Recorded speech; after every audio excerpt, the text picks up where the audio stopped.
Welcome to the discussion panel on the New Hampshire housing crisis, supported by the Amherst Democrats, the Milford Democrats, and state representatives Dan Vayu, Stephanie Grund, Dan LeClaire, Peter Petrino, Paul Dargy, and Megan Murray.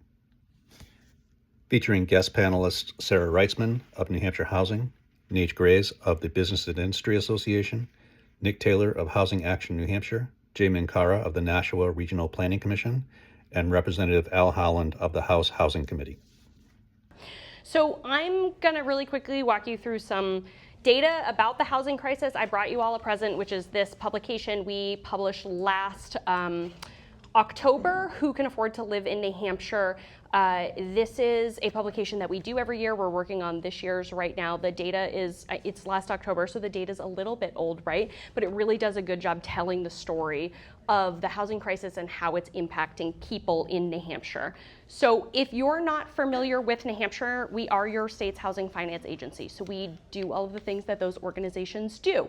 So for example, we administer like financing programs for multifamily housing development, the largest of which is the low-income housing tax credit program. We also administer rental assistance like the Housing Choice Voucher program. We have homeownership programs, and then my division specifically does engagement and policy and communications work. So stuff like this, providing data, providing education, providing resources to communities. And I specifically work with municipalities across the state. So I think probably most of you know this, right? That household income hasn't kept up with the cost of housing. So it used to be, and I've got a little, oh, my dot's not showing up. It used to be that the cost, the median purchase price of a home was about like 2 to 3 times household income.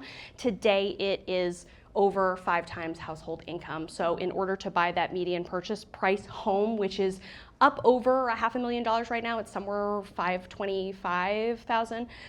A household needs to be earning $174,000 a year. That represents like roughly 15% of residents in New Hampshire, which means the vast majority of us, that median sale price, that median home is not accessible to us. So we have a lot of work to do. We know that renters are cost burden. I really like this graph, but it takes me a minute to like get through it so the impact really lands. So this blue line at the bottom is folks that are earning more than $75,000 a year. They're still doing okay, right? They're spending right around 10% of their household income on their gross housing costs. Affordable is like 30%. That's the maximum we want you to spend of your income on housing costs.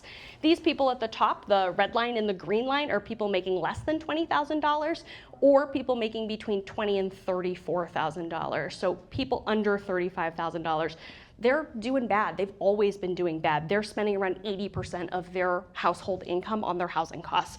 But it's these 2 lines in the middle that I think are super interesting because of this increase we've seen. So the orange line here is people who are earning between $50,000 and $74,000, and this gray line is people who are earning between $35,000 and $49,000. So that's like the bulk of the workforce in New Hampshire. And in 2010, they were spending 12%, over 40% for people earning between $35,000 and $50,000. Now we're talking about those folks are spending over 70% and almost 50% of their income, and that's over the past 13 years. So huge increases in how rent burdened those folks are, and again, that's the bulk of our workforce. This chart breaks down how much rent New Hampshire workers can afford. So somebody, for example, somebody who's working in childcare can afford a monthly housing cost of $864 per month. The 1-bedroom median rent statewide is $1,700 and 2-bedroom is over $2,000. So that childcare worker does not stand a chance getting into one of those units.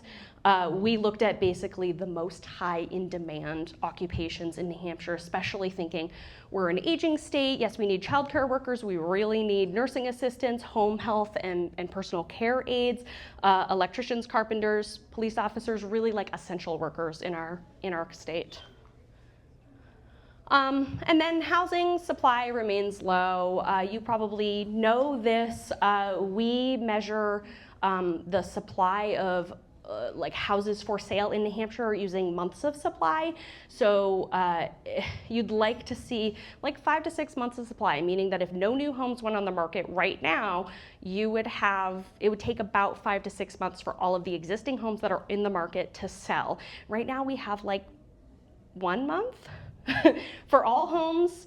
0.8 months for existing housing stock, those tend to be less expensive, and then 3.3 months for new construction. New construction tends to be more expensive, so that's not surprising. So low supply is continuing to drive prices up, and that continues to be a challenge for us. In addition to the report that I gave you tonight, we have a bunch of resources on our website. I'm happy to talk about a variety of housing solutions or point you toward resources we have. We've just published a new ADU page on our website that has a ton of resources. We've got resources about community engagement, resources if you have questions about school enrollment and housing and how that impacts your property taxes, all kinds of stuff, great videos, fact sheets, and like longer publications. So I'm gonna turn it over to Jay. That's my contact information if you wanna reach out, but I'm looking forward to the discussion. Clicker, Clicker. clicker. I'll grab yours because I know it works. Yeah. All right, good evening, everybody. I feel like I'm always following Sarah. We do this a lot. Click in my right hand, click in my left hand. So just very, very briefly, just a brief overview for those who don't know the National Regional Planning Commission, but we are your regional planning commission. So we're one of 9 regional planning commissions in the state. All of us were created by the state. Our boundaries were set by the state, but we are a member organization. Communities choose whether or not to join us. So we are also the oldest one in the state. We were established in 1959. And so that's our region. So we're kind of pretty much smack in the middle of it right now. 13 communities overall. So there's a lot of things that we do as a regional planning commission, but under state law, there are only 3 things that we're required to do. One of them is to prepare a regional housing needs assessment. And so we're all required to do that and to update it every 5 years. So the last time we did this, it was actually a really tremendous effort. It was unprecedented. We had the fortune of getting congressionally directed funding. All 9 regional planning commissions were able to update our regional housing needs assessments simultaneously.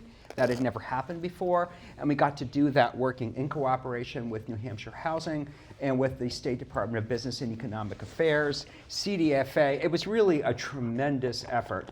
And so just to talk a little bit about that, so as a part of that, well, just backing up a little bit, what the Regional Housing Needs Assessment is designed to do is to obviously, right, assess the housing needs of the region.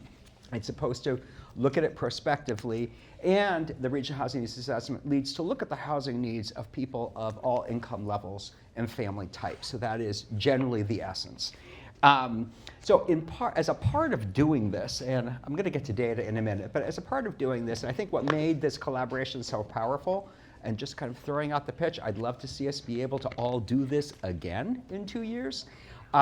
Collectively, we were able to engage through CDFA a group called Roots Policy Research. They're a nationally recognized firm in the world of housing, and what they helped us do is put together pretty powerful housing targets for every community in New Hampshire and for the state as a whole. And we did that in terms of total population, total housing needs based on population projections.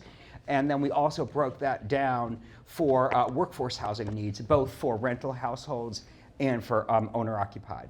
So that was really tremendous, and I'm going to talk a little bit about that, because what that did is give every community in New Hampshire and the state as a whole a benchmark. What should we be working towards as communities? And just backing up a little, in doing that, it wasn't just what's projected population. We also looked at how much vacant developable land each community has and whether or not communities have public water and sewer available.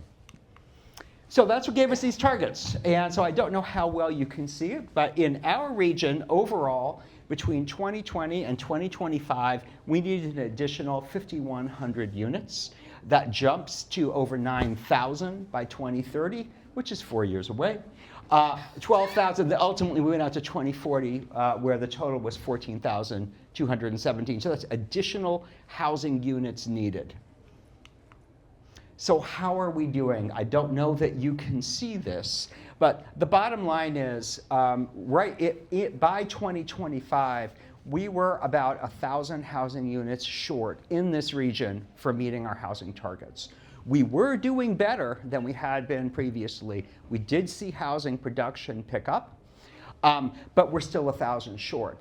And so unless we significantly increase our unit production overall, needless to say, we're not going to meet our 2030 target. So we need an additional 5,249 units in the next 4 years in order to meet our 2030 target. And as you can see, that just continues. So I mentioned we've had a lot of progress. Not surprising, and again, I don't know how well you can see this, it certainly has not been even across the board. If you can see this at all, you can see that there are some communities on here that show a 0. They need 0 additional housing units. Other communities, like, oh, I don't know, let's pick on Amherst. Amherst has averaged 25 building permits issued per year over the past 5 years. In order to meet Amherst's housing targets, you would need to increase that to 74 permits per year. 74 might sound like a big number to some, it might not sound like a big number to others, but that is a very significant increase, right? That's almost tripling the number of building permits that you're issuing a year. Realistically, I don't know that that's particularly likely, right, over the next 4 years. I'm going to jump to the next slide to show, which I think tells the story better. So I mentioned that we have done better. It's very, very uneven. Overwhelmingly, the town that is carrying our housing, if you want to call it burden, maybe that's not the right term, but by far and away, Merrimack is developing the most housing units in this region.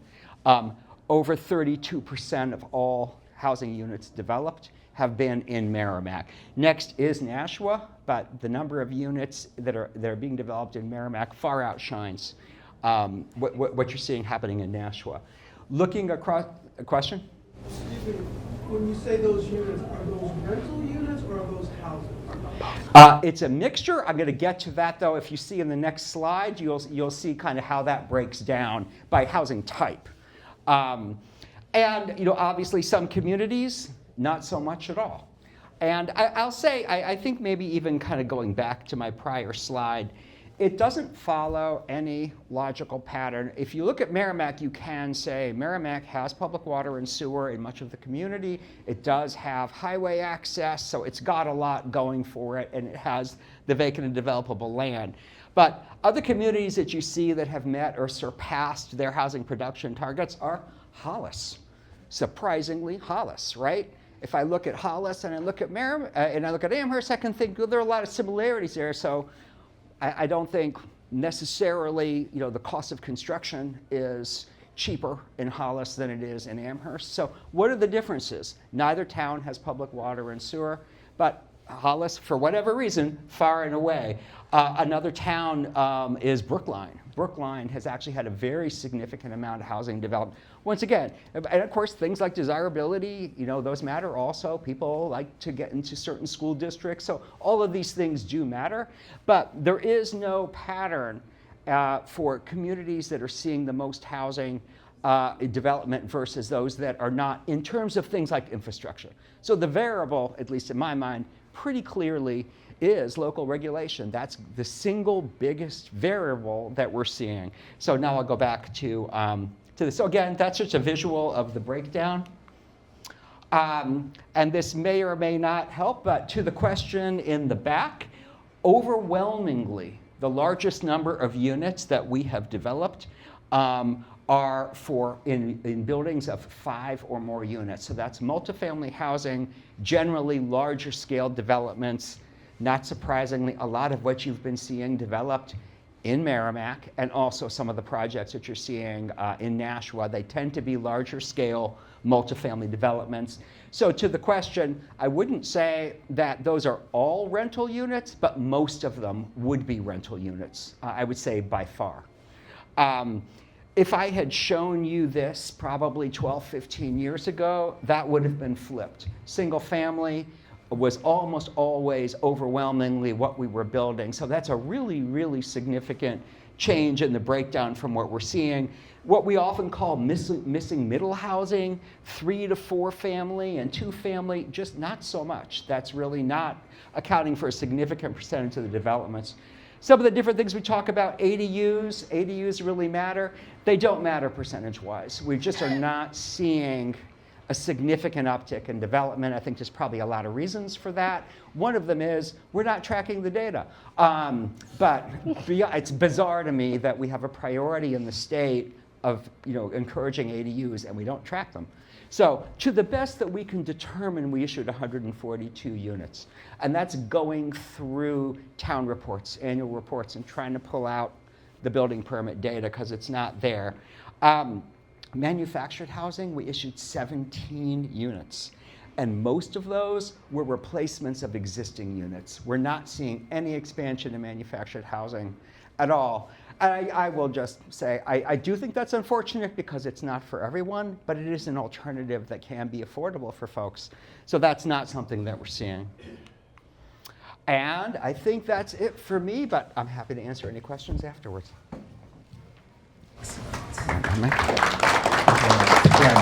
Flip here from you. Too. Oh, of course.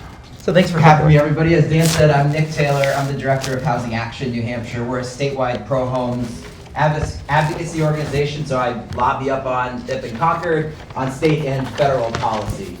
And so we work across the board. So we work all the way from unsheltered homelessness, supporting our shelters, transitional housing, recovery housing, all the way up to zoning reform and other regulatory efforts in addition to the state budget. So what I'm going to talk a little bit about is how does that data that Jay and Sarah show up in public opinion, and tee up Al and Natch to talk a little bit more about some of the policy pieces down the road too. And so we could not do our job without the work of New Hampshire Housing and the regional planning commissions really grounding all of these policy conversations in really high quality data.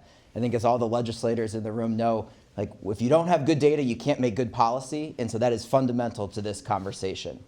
So I'm going to start a little bit on the public opinion. And so oftentimes we see, okay, we've talked about the numbers. We know there's a tremendous need. We know people can't afford, in many cases, a home to live in, whether that's for purchase or rental. But how is that actually showing up in public opinion when you ask the voters of New Hampshire, both what do they want and how are they experiencing this? So there's a couple of different polls that we look to. We do some of our own independent research at Housing Action New Hampshire. UNH and St. A's also do research on housing policy and how the voters are feeling on it. But a couple of big things here. So 80% of New Hampshire voters say there's not enough homes that average people can afford to rent or buy, right? That actually tracks very closely to that 15% of folks, only 15% of folks who can afford a single family home, and you start to see that in those cost burden numbers.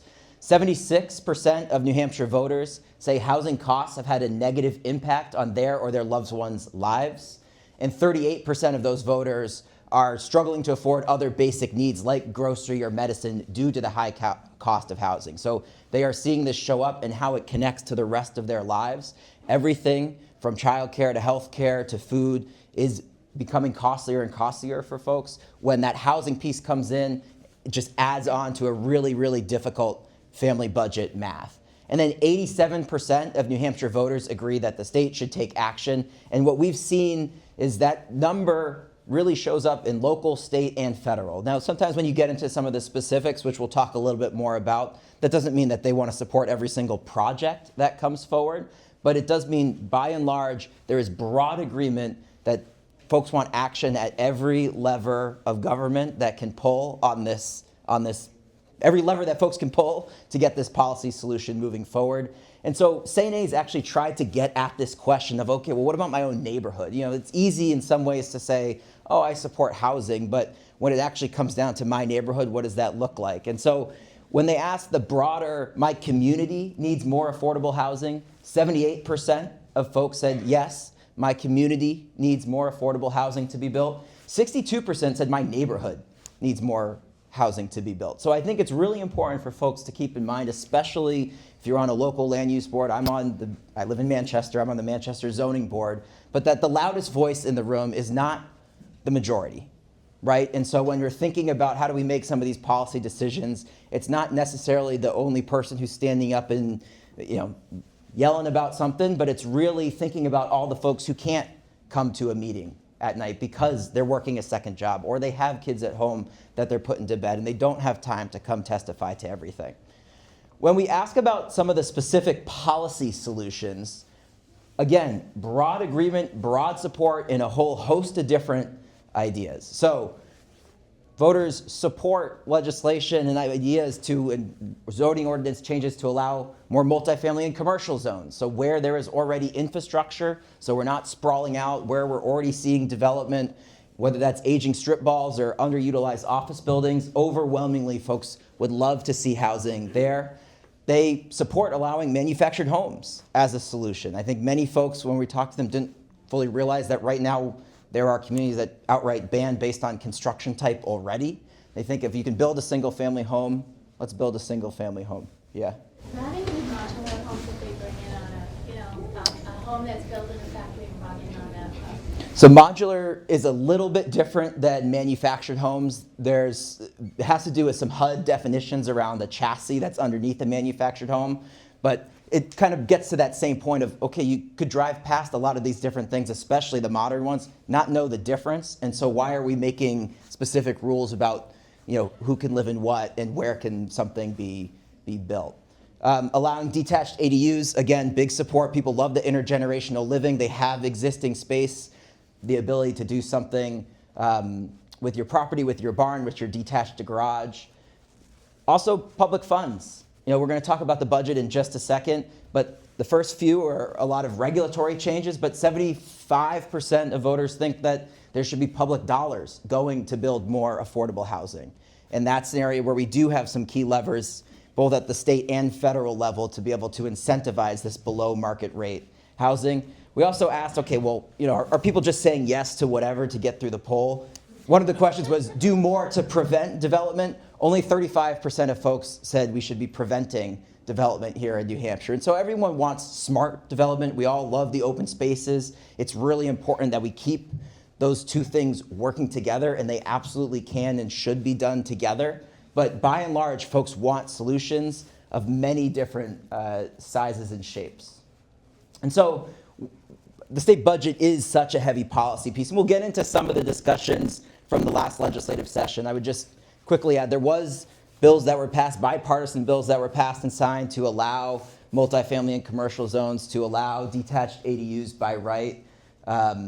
And these other ideas, the reason why these were tested is they were all brought forward in different shapes in the legislative cycle the last 2 years. So in the state budget, because that is such a huge part of this, and because that is something that can have a big impact on local property taxes when we're talking about infrastructure, and below market rate housing when we're talking about capital A affordable housing, the state budget was not good for affordable housing last year. So what you can see here is in fiscal year 2024 and 2025, which is on the left there was about almost $58 million that were put into housing-related programs. In the last fiscal year, 26-27, there was only about $17.5 million that was put into housing programs. The four sort of biggest ones from the previous biennium, the Affordable Housing Fund, which is a fund administered by New Hampshire Housing, which does low-interest loans and grants to below market rate, so people that are in that lowest, most cost-burdened income bucket. Last biennium, there was $35 million put to that fund. There was only $10 million put to that fund in 2026-27, the budget that we're in right now. And that was the biggest change.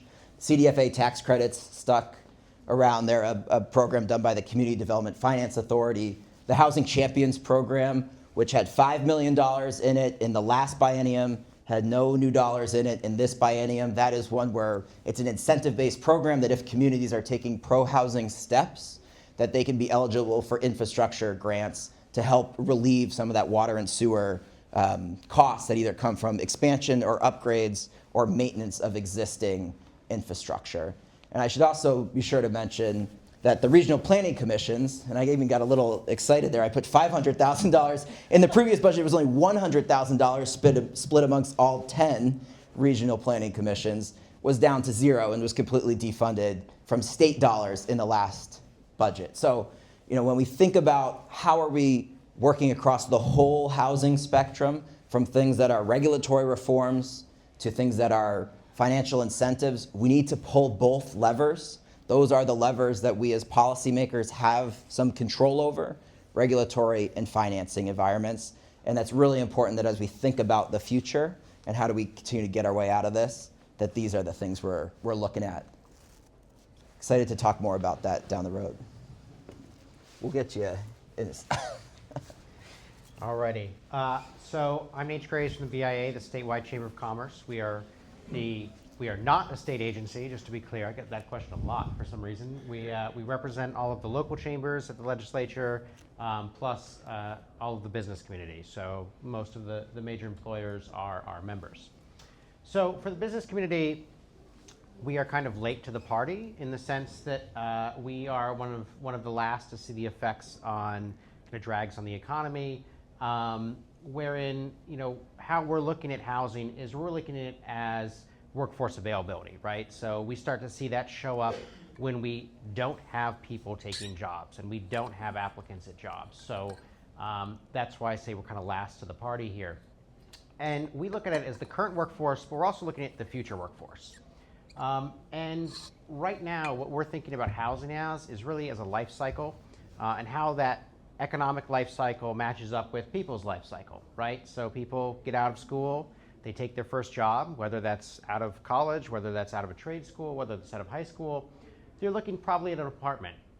Then they move on their career path, they meet their person, they're going to an apartment, to a starter home equivalent, something small. And I'm not talking about necessarily about a single family home, starter home, I'm talking about townhouses, condos, anything kind of a small thing that they might own, they might rent. Early to mid-career, you're thinking about having kids, maybe you have kids.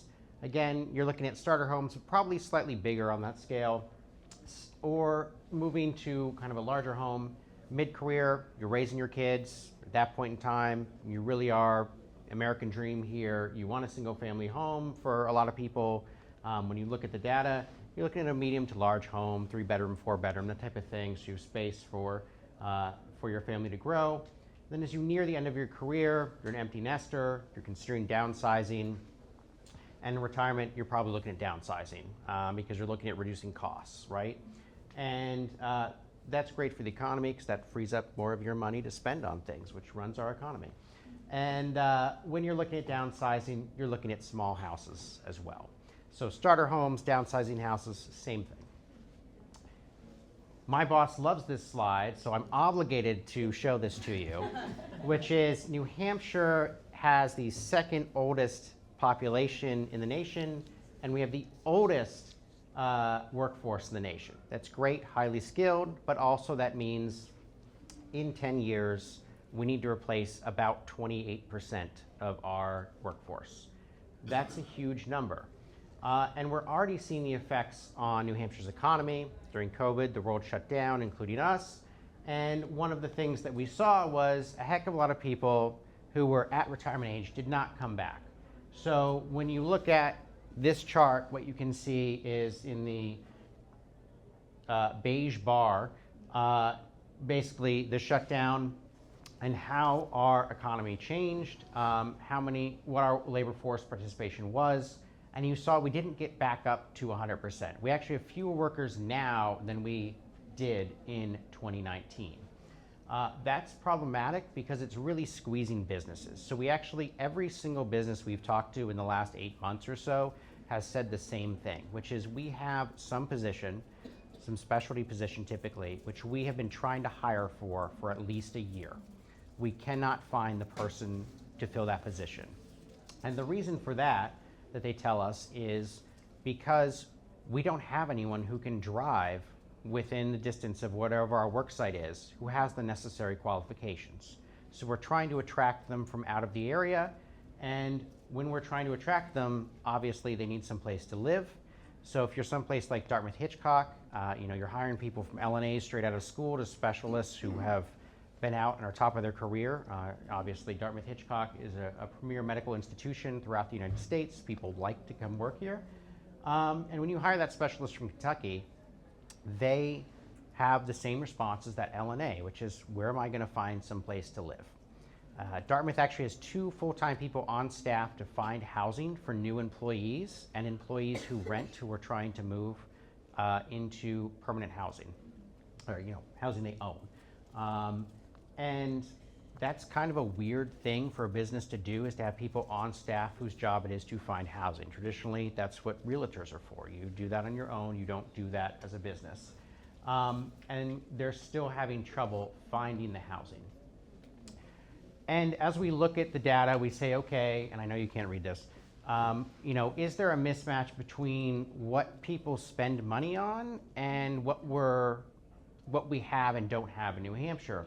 As it turns out, people spend about 33% of their income on housing overall, just over a third. If you own a house, it's slightly less, it's 31%. If you're renting, it's slightly more, it's 39%. And that's obviously the biggest section of an American's budget. And so when we're looking at, okay, how can we attract new workers, housing is the thing. If we do not have housing that's affordable, regardless of income spectrum, then we're going to have a significant problem attracting new workers. So for some reason, people do not believe that supply and demand is a thing that exists, and especially in the housing context. And I don't know why that's true, so I have this slide. So we have some good data here over a long period of time, where on the right you can see that when you have month supply of existing homes, how that compares to the house price appreciation, so the acceleration of value. So this is really the graph that shows you supply and demand does apply to housing. But there's a more interesting question here, right? Because one of the things that we care about as homeowners is, what is the value of my home? What will that home value be when I want to sell it? Because obviously we're invested, our home is our biggest investment. You've heard that throughout your entire lives by many, many people. And one of the biggest questions you have as you kind of accelerate through life is, do I have enough capital to do the next thing, right? So if you own that starter home and you start a family, you want to sell that for a profit, so you have the capital to afford to buy that next house and make those payments. If you want to downsize, most people's retirement plan is, I want to sell my house, move into a smaller, cheaper house, and use that capital, that profit that I've made, to pay for things. So one of the big problems we have in New Hampshire, and we have throughout the United States, is that we have made it really hard to make a variety of housing types possible. So Portland, Oregon did this great live experiment where they made it possible to build what's called missing middle housing. So those townhomes, those smaller homes, and what you saw when supply matched demand is those are actually valued at less than a single family home. So they've always allowed single family homes, but it was really hard in Portland to build that missing middle. So back in 2018, you saw that those were valued at pretty much the same value. But when they allowed supply to meet demand, what you saw was that missing middle housing was valued at about 25% less than single family homes. So the single family homes lost no value. Again, there weren't very many missing middle homes, so those weren't, some of those went down in value, but realistically, most of those are new builds that occurred during those reforms. So that's the chart on the left. The light blue on the bottom is that missing middle housing value. The top one was single family homes. So where are we at the moment? Well, the biggest problem that we face as a nation, and in New Hampshire as well, is the homes that are 14,000 square feet or below. So all of those post-World War II homes that you see, they're about 1,400 square feet. We're also counting apartments, also counting townhomes. Those simply haven't been built as a percentage of what has been built over time. So when we look at New Hampshire's real estate market and when we look at the national market, those homes, which are the starter homes, the downsize homes, they don't exist. There aren't many of them. We haven't built them. So that's the problem that we are trying to solve as policymakers. And I'll hand it over to Al, who's going to tell you how we're going to build those things. Do you want that mic? Is it? Oh, here we go. Another question, the state that the storage homes are not being built, why are they not being built? Great question. So, combination of factors here. Obviously, one of the big impediments is many of those starter homes aren't profitable unless they're on smaller lots, unless they're combined in some form like townhomes or like condos, those type of things. Most of those require water and sewer infrastructure and other infrastructure, and there simply isn't a lot of that. The last time the federal government did a big investment was the 1970s. That is a limiting factor. The other limiting factors, we haven't kept up with those investments. But one of the problems that we saw in places like Portland, Oregon, is where those infrastructure issues don't exist, where we have the infrastructure in place, that type of housing hasn't been allowed to be built because of local regulations. So the market has not been able to respond to demand signals for this particular type of housing. So that's incredibly problematic and one of the things that we're trying to solve for at the moment. Yeah, I'll let the final presentation go, but what I struggle with is the word profitable. Whose profitability is not being met? When I look at the fact that, I've lived here in New Hampshire, and what I paid for my home, I don't necessarily see a whole lot that has changed, other than the fact that the houses are getting bigger and they're getting more expensive. But I want to know at whose benefit, because the general people aren't benefiting off of these higher priced homes. So whose definition of profitability, it would be helpful to understand that. Yeah. So, let me just break down some basic construction costs for you that might be helpful, and these people can correct me when I'm wrong. And so typically for a new build, a builder looks at about 8% profit is kind of their goal for what they get. Between 8 and 12% is my understanding. And what we see over time is different inputs have additional costs, right? So labor costs increase because hopefully we all get paid more every year. We see building materials costs in particular have increased substantially. So since 2020, we've seen, I think it's about a 38% building cost increase. Is that about right? Yeah, about 38% increase in building materials. We've seen additional land costs. There was just a great study out of Harvard, wasn't it? Yeah. Someplace. One of the universities just did a study about land costs across the United States generally. I think it was specifically targeted towards farmlands, but took a nationwide scope. We've seen about a doubling in land costs, if I remember correctly, since 2020. We've seen additional costs for other inputs as well that have increased well above inflation, and above CPI, right? So if I'm using CPI as the typical, the consumer price index as typical inflationary levels, we've seen those costs increase above that. All of that has been wrapped up in the cost of new home values as well as existing home values, which are pegged to kind of surrounding homes, which incorporates both new homes and surrounding homes. So, so for a real example, my house was built in 2002 and 2003.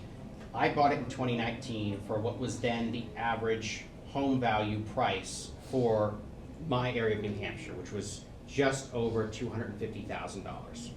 My home is now valued at $550,000. There are homes up the street from me on Carter Hill Road that are exactly my house, that were built in exactly the same way, which, by the way, I'm kind of a building nerd, so I don't understand why they didn't use a zip system, which is a more modern building system. But in any case, they are exactly my home with the same flaws as my home, and they built those. And I could see from 2020, because it was a small local builder, 2020, the first home was built and sold at 350. The next one was built at like 400 something. The next one at pretty close to 500. And the newest ones were built at and sold at kind of a premium of 620,000, because that's new homes typically have a premium over existing homes for cost value.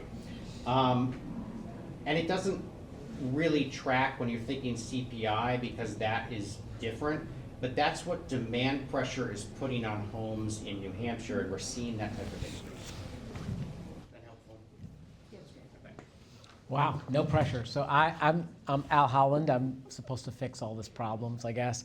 I've been lucky or unlucky because I've been at the state level on the newly created housing committee, and over the last 2 years I've heard 100 housing bills probably. But I've also worked locally with our housing task force, where I've introduced land use ordinances to really at the local level try to address our housing problem. And so I don't have a fancy graph or anything, but I think there's some lessons that I've learned over the 2 years that I've been faced with this, particularly for you as a community, as you look to how can we solve or how can we add housing to fix our problem. And so the first thing I'll start off with is fixing your housing problem is a process. We're going to fixate on like the actual policies, whether they be like you can do ADUs or you can do manufactured housing, or we'll talk about like financial tools that you can use. But the trick and what we've seen in communities that really have been successful at adding projects is they're able to put those levers together. It's the process that they use to do that. And I think there was a really important housing policy piece known as the Housing Champions that was placed there, and I think that really speaks to it. If I had to do anything, I would change the name of Housing Champions to Housing Best Practices for Development. And what that does is when you look, and I would strongly suggest everybody to Google the scoring matrix of the Housing Champions, because it'll really illustrate to you that it is a process. And so when you look at that, you had to do the scoring. Communities applying for this to get moved up in line so they could get grants had to demonstrate they had done a lot of things that would put them in the best position to build housing. And so obviously, the first thing everybody's going to come up with is zoning. And yeah, zoning is on there. What land use reforms have you pushed through? It is not particularly easy, I can tell you firsthand, going through your planning board and grinding this out.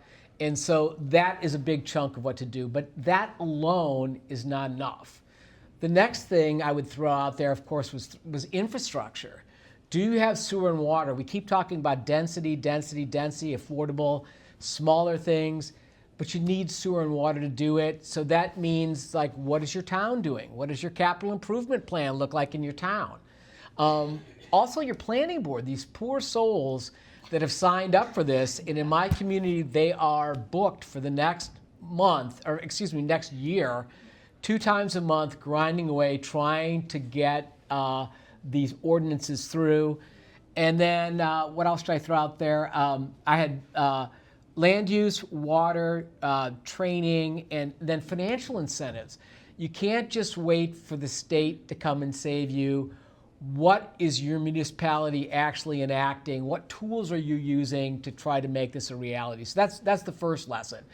You're going to hear us fixate on policy, but it's really the process that you put those policies together. The second thing, which is a really valuable lesson, and it came up when we talked about manufactured housing, design matters. It matters so much. If I were to model this out as a planning board, and I was having a public hearing, and I said, I'm going to put manufactured housing by right in this neighborhood, I would get some really awesome feedback from you, I can guarantee. Or if and in fact somebody did, they were like, Al, could you imagine if somebody put manufactured housing in faculty neighborhood? And I was like, well, yeah, I could. And if I were to say, hey, can I put multifamily housing in where my residential neighborhood is?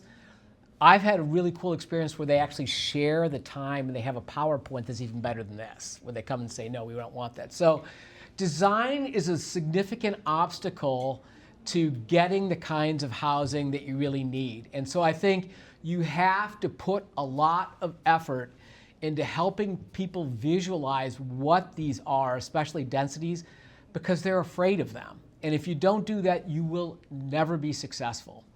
The third one is what was mentioned as the number one thing on that the survey, and it's been kind of a focus the last 2 years, is residential in commercial areas. And what's really I've seen happening over the last 2 years is there's a blurring that's occurring between residential and commercial.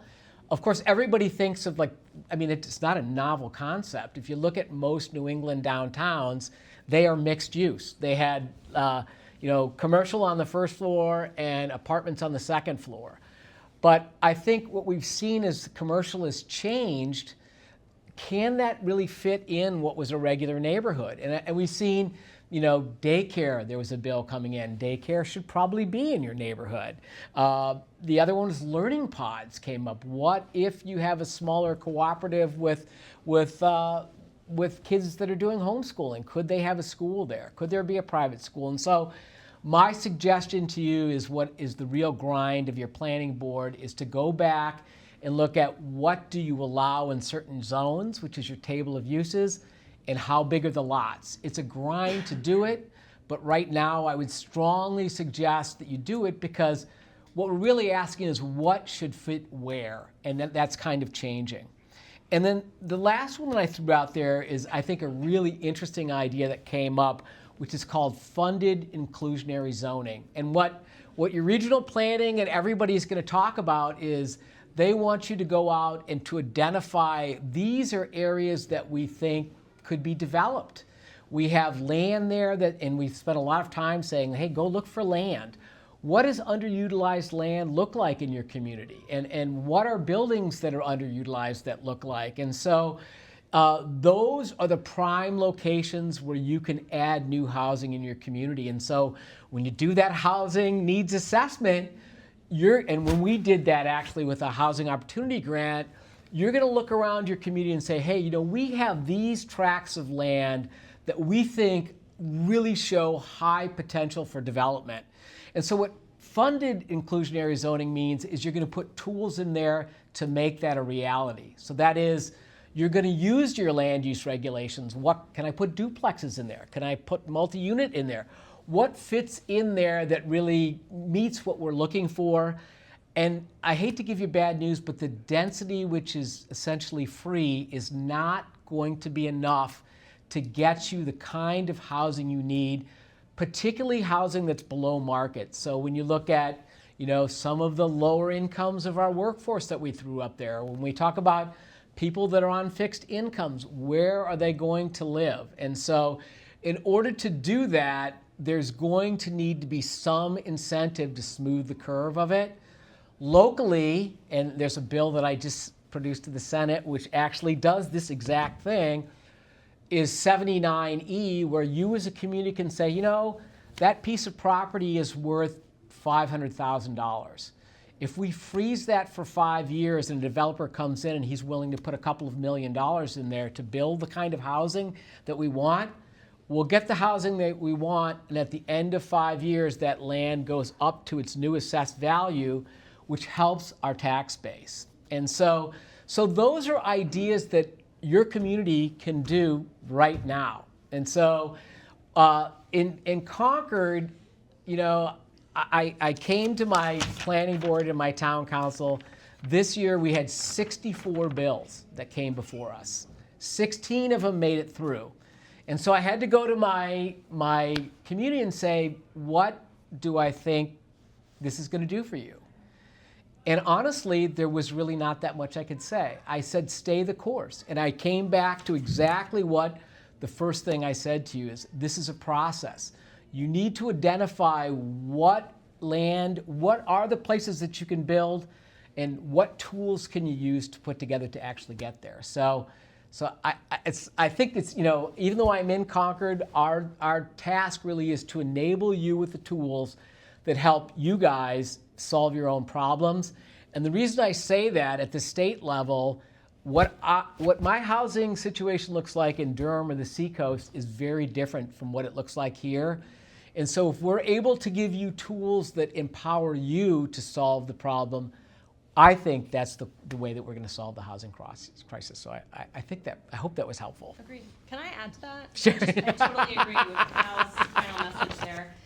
My ideal scenario, like my perfect universe that I would live in, is investing in local planning so that communities can create solutions for solving the housing crisis locally that work for them. So like investing in our regional planning commissions, for example. I will never not take an opportunity to talk about how important it is to invest in our regional planning commissions, make them stronger so that they can do more to support our communities.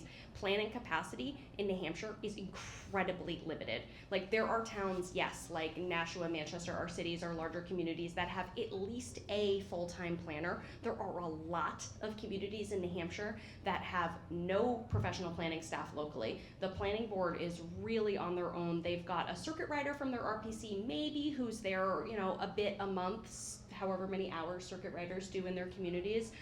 Maybe they're working with a consultant who's there once a week. I can think of a community where they've got a planner every Wednesday and that's it. If you need a planner the rest of the week, that's all they got. Or they have a part-time planner or somebody like a land use secretary or land use admin who's doing some of that clerical work, but they do not have the capacity or the expertise to do this long-term planning to come up with great solutions and regulatory tools to solve the housing crisis. And so us at New Hampshire Housing, we received financing from, we received ARPA funds from BEA to create this program, the Housing Opportunity Planning Grant Program. We gave that money to communities to hire a consultant to do pro-housing planning projects. And what we found was we worked with 73 communities. We gave out 104 grants total. Some communities did things like updating the housing chapter of their master plan. They did a local housing needs assessment. They did some community engagement work. They looked at their land use regulations to figure out where the barriers were, and they amended those land use regulations. Those 73 communities, almost everyone who set out to change their zoning did so successfully. There were, I think, 3 communities that put something on the ballot and it did not pass. That doesn't mean that those communities might not come back and do it again, but like overwhelmingly successful giving money to communities to change their zoning. It really, really worked. Zoning is local. Yes. And the subdivision and zoning regulations are local. I speak from a lot of experience because I spent more years than I would like to remember being on our local planning board and also, I'm sorry, more years than I can remember being on the local planning board, many years, plus regional planning, which was, I think, the National Regional Planning Board over all of the years has been one of the better regional planning boards that I'm familiar with. So kudos to that NRPC. But zoning is local. And you should know that I am living in the town of Amherst for 50 years. And during that time on that planning board, we developed some really great zoning. The state came along at some point in time, and I'm sure you remember, and created affordable housing. They worked very long and hard to create that legislation. We had an affordable housing legislation in our zoning prior to the state. The state was supposed to monitor, somebody was supposed to monitor how many affordable housings you were supposed to have and how many affordable housing units you were actually built. We never kept up, although our intentions were pretty good. The other thing is that what do you do when the townspeople overturn some of the best zoning a town could have by putting warrants on the ballot and having them pass. It really broke my heart to see that zoning go. Affordable, multi, elderly, etc. It's gone. What do you suggest doing in towns like mine, and I don't know if there are not more than that around the state, that create that kind of discrepancy in what the town actually needs and what the town actually wants? That's my question. Yeah, you mourn, first of all. It's okay to do that, you mourn, right? Like Amherst used to be one of the communities that we held up as a great example because they were among the first to adopt like the innovative land use techniques, and now they don't anymore. Do you want to speak to the first part of that? So I did a couple of things, and I have been doing this a long time, and I will say, what you saw in Amherst is a trend. I mean, we are seeing, at least in the towns that I work with, we are seeing a lot more zoning amendments by petition. And that can be challenging because it isn't necessarily as well thought through. It doesn't typically go through a lengthy planning process. So that is happening, and it is tough, and I agree, yeah, you do mourn. I guess I would, just 2 points on that though, is that a lot of that comes from a reaction usually to a particular development. And there are people or developments, and there are people who oftentimes organize around that, and often it's coming from a place of fear, right? People feel threatened. They feel that their neighborhood, their community, the way they experience it, and whether that's right or wrong, it is how they feel. And a lot of other people will share that and understand that. So part of it, I think, is just understanding that and then thinking about, okay, how can we address those, concerns? And by saying fear, I don't necessarily want to suggest that it's irrational. It's not all irrational. Some of it is real, right? If I live on a particular road and there are going to be more cars, how's that going to affect me pulling out of my driveway every day? That's like my real life experience. So those are real things. I guess I would just flip it a little bit to say there's a community in the region that I work with, and we spent about 3 years developing a new zoning ordinance, a mixed-use village type of ordinance. And it took 3 years because they really wanted to spend a lot of time thinking about what really would work in this community. And so, we had public meetings where if you threw out would you want to see this? Would you want to see multifamily? Would you want to see commercial? Oh no, I wouldn't. So we put up slides. What about this? Is this something that you think would be okay? And we wound up getting to the point where, and there were times when we felt we were ready to go, and then there was, maybe not this year, not this town meeting, let's give it a little bit more time. So to your point, a lot of it really fundamentally came down to design. Can we find examples of projects that people can buy into? And then could we take the time to develop the regulations around that to say, okay, how can we take this that we like and actually create some rules around that to help ensure that that's actually the product that we're going to wind up with. So I will say the test is coming because this community has their first project before the planning board now. Not surprisingly, there's a lot of neighbors that have come out. There's a lot of pushing back. So it is going to be interesting to see how it plays out, and also, did what we put in place, is that really going to translate into the vision? Right, so that's a process, and I think it'll probably continue to be a process. We're going to have to continue to work through it. So I don't know if that's a great way of answering your question, but it is critical to get by, and it's also critical to get thoughtful about where in the community. We didn't say in this case it's everywhere. It was really geographically specific, and it was buy-in around that also. So I think that helped. But it's certainly not going to solve given the form of governments that we have in our towns. Public opinion is always going to be an issue. Town meeting form of government has its quirks. And that's always going to be something we struggle with. Jennifer, do you want So I sympathize with you because I mean Sarah and Nick have worked in my town and it's probably the hardest place I in used the to world. serve on his planning board.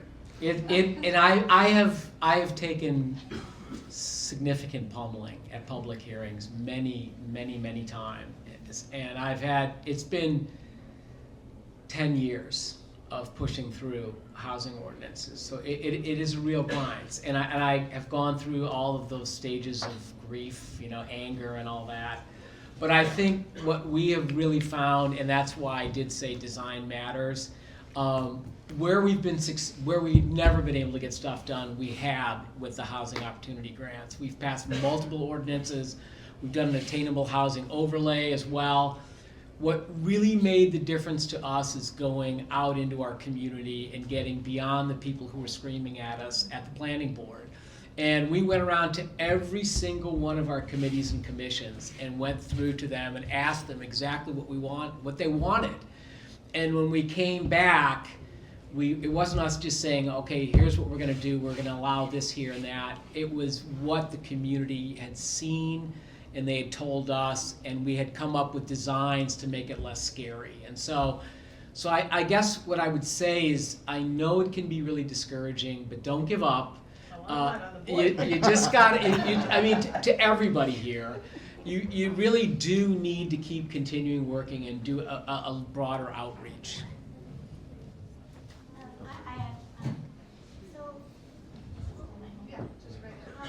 I work professionally with towns and housing issues until I retired 8 years ago. And I'm hearing the same story that I heard 10 years ago. Incredibly frustrating.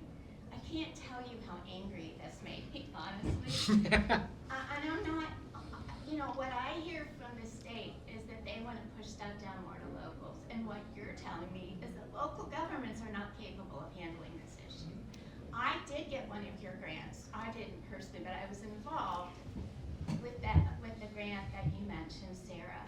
And I sat in so many meetings with developers, employers, the planning people, and citizens talking about zoning changes. They got up to the election.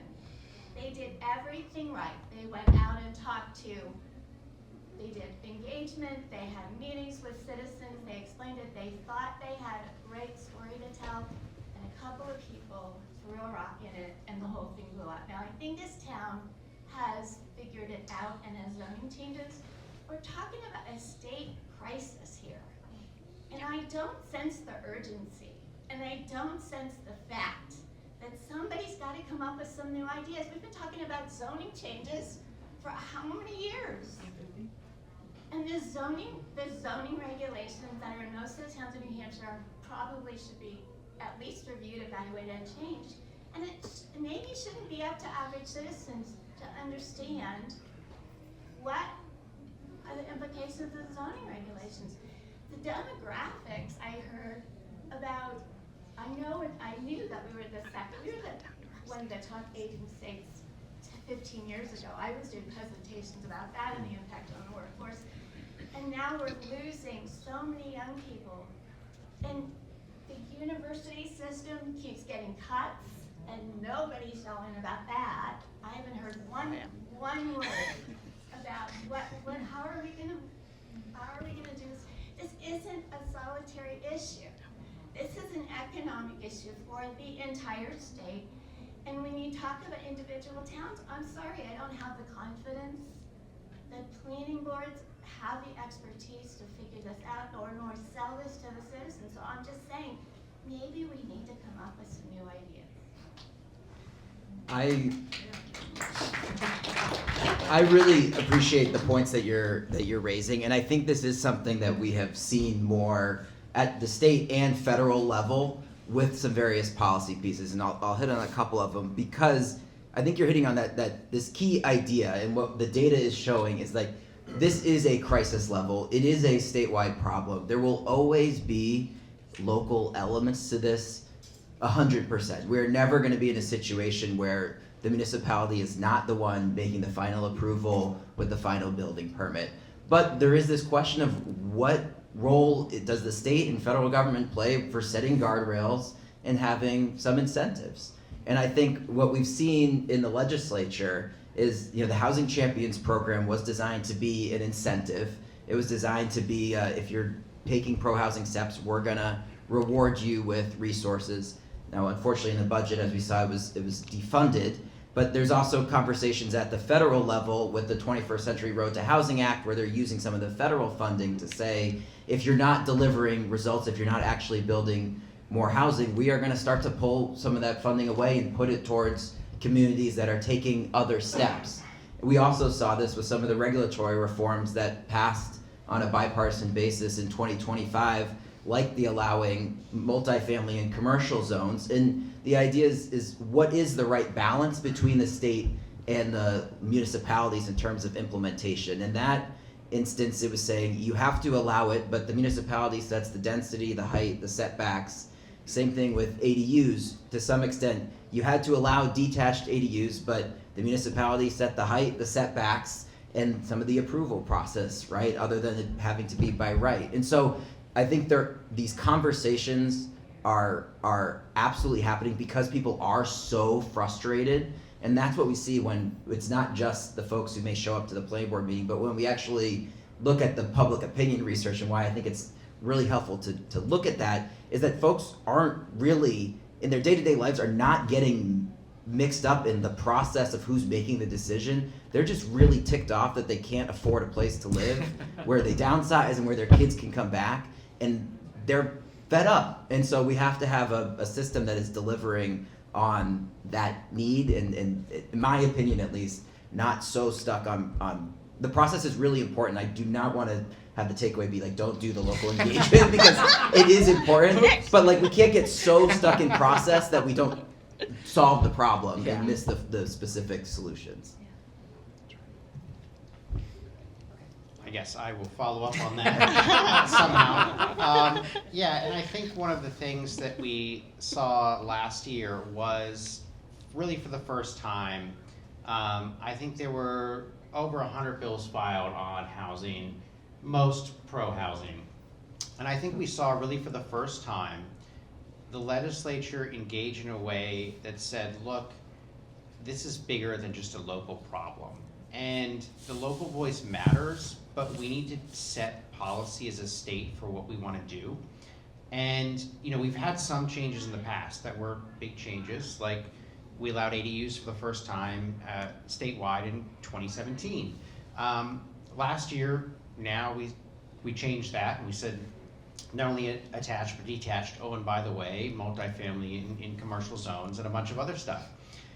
So we're seeing this happen, and as kind of Al illustrated first on, I think the legislature is recognizing the loudest voice isn't necessarily the majority voice, and we have data to back that up. Not only the public opinion polling, but we have new voices coming to the table saying, this matters to me, and in a way that's different.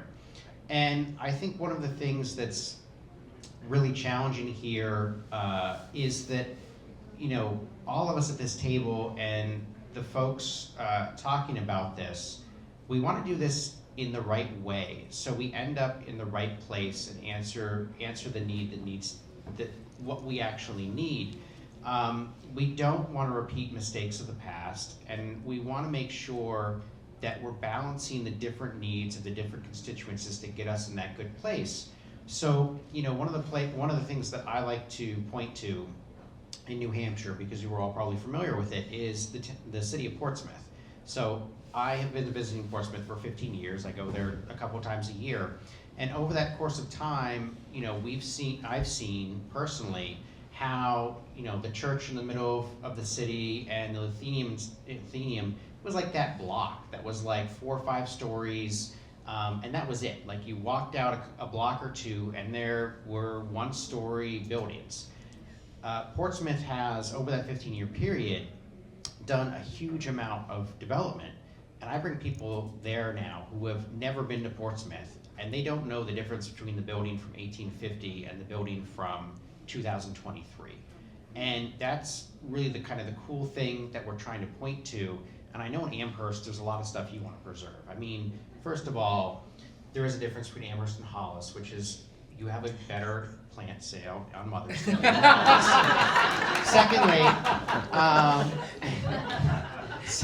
Secondly, Pandering. I've been downtown. I walked around your town square. That's a really cool town square, a great place to walk around. I understand why you want to preserve that and make sure that your new development fits in with that character.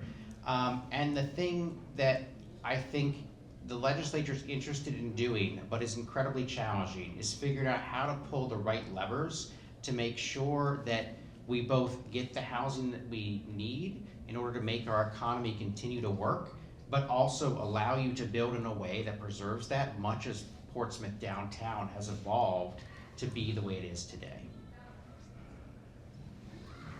Okay, so I want you to use Merrimack, I'm from Merrimack, as a cautionary tale. Because we put in a ton of apartment buildings. I mean, they're popping up like mushrooms. Every time we turn around, there's another apartment building. And we recently passed a warrant article to buy a piece of land for the town, $1.9 million. That meant that our property taxes would go up $26 a year. Everybody voted for that. We passed that, and we increased our property taxes because we knew that a developer, if we didn't pass it, a developer was going to go in there and put in a 400-unit development. And everyone in our town has said, enough, enough. So to your point about design, that's really important. But there's another aspect to design, and it's too much too soon. You know, and I don't, how do you handle that? Because it has changed our town, all of these apartment buildings. I don't know if you've driven through Merrimack lately, but it is apartment after apartment after apartment after apartment, and it has changed the characters of my town. I'd love to take the bullet here. So I'm going to point to the slide that Jay had about different towns and their house needs assessment. And one of the things that we've seen that I think is incredibly challenging and motivating for my organization is, you know, we represent developers, right? We represent architects and developers. We go and talk with them and we say, hey, if you could build anywhere you want to build, where would you build? And they're like, well, within a 90-minute drive of Boston. And sorry, we're all a suburb of Boston. And you know, you look at Jay's slide and you say, look, some towns like Merrimack, they're doing more than, if you were to divide it out in the way that he's divided it out, more than you should. It's a regional problem, so we're not going to say that. What we're going to say is, you know, you're helping solve the problem. But the thing that I think is important for you to remember as someone from Merrimack is there are other towns around you not doing as much as you should. And that's really one of the problems in terms of why you're seeing that, is because your town has chosen to put in place regulations that make it easy for certain types of development to occur. And because other towns are kind of standing in the way of that size housing or that kind of whatever that market rate would be, whether those are apartments or whether those are townhomes or whatever goes within that segment, that means there's more pressure on your town. So this is really a competition between towns more than anything else. And I'll follow up also. So in my district, Dover has, to exactly this point, Dover has built a ton of housing, a lot of innovative housing. In the rest of my district, they've built almost nothing. And I think that's a story that we're hearing over and over again. And if I had to really guess where the housing is going in, it's where you have the infrastructure to do it. And that is actually a good sales pitch for why we want the next regional planning thing. Because, and what I really wanted is that, you know, if you're a municipality, you've passed your master plan, what have you actually built is the real question. And one of the ideas that I really would love to see is a better coordination between the 5-year regional planning and a 5-year review of what you've actually done at the municipal level. Because I think it's really easy as a municipality who hasn't done anything to say, well, you know, we're working on this zoning ordinance as you talked about. What did you actually build is what we're really looking at. And I think, you know, trying to put, you know, to your idea, what should the state do? And somebody asked me, you know, I was the person on the panel who was the local control person, and they were like, Al, what would you say the state should do overarchingly in terms of zoning? And I was like, of course ADUs. And I think that is the real importance of the regional planning, that what ideas worked in just about every community. And the ideas that are working in all the communities, or most of the communities, those are the things at the state level where we say, you know, that is a good tool for everyone. That's what we pass. And I think that's what's missing right now. Yeah, I think just, you know, following up briefly to that point, you know, Merrimack has been the path of least resistance, and that's really why. I mean, that we know we have tremendous regional demand. Merrimack had the land, the infrastructure, and the regulations in place that basically said, you know, if you're east of the Turnpike, you can build large-scale multifamily housing, and almost no other community has those 3 key factors, you know, together. And so that really is fundamentally why. There's more I can follow up on, but I think we have other questions. Yeah. I just have a couple comments and questions. So I hear, and I had the same concerns, and I'm going to say now, you know, right? I hear everyone talking about let's build all these different designs, ADUs and multi-levels and multi-families. The problem is affordability. Now, we struggle with defining what affordability is. Now, Milford did a master plan where they laid out, and someone talked about it earlier in one of your presentations, about the different levels of incomes within the cities in which you live in. So when we looked at our very low income individuals, they would need to have homes in the value range of like $100,000, $110,000. Then you looked at your upper income folks who could afford it, and their homes were, you know, and they had to have salaries of $230,000 or whatever the case may be. I think we talked in here about being $174K. Towns should be looking at keeping people in their towns in homes that they can afford. And what I haven't heard here is discussions at the legislative level and the planning board level on how do you keep low-income individuals build homes that they can live in.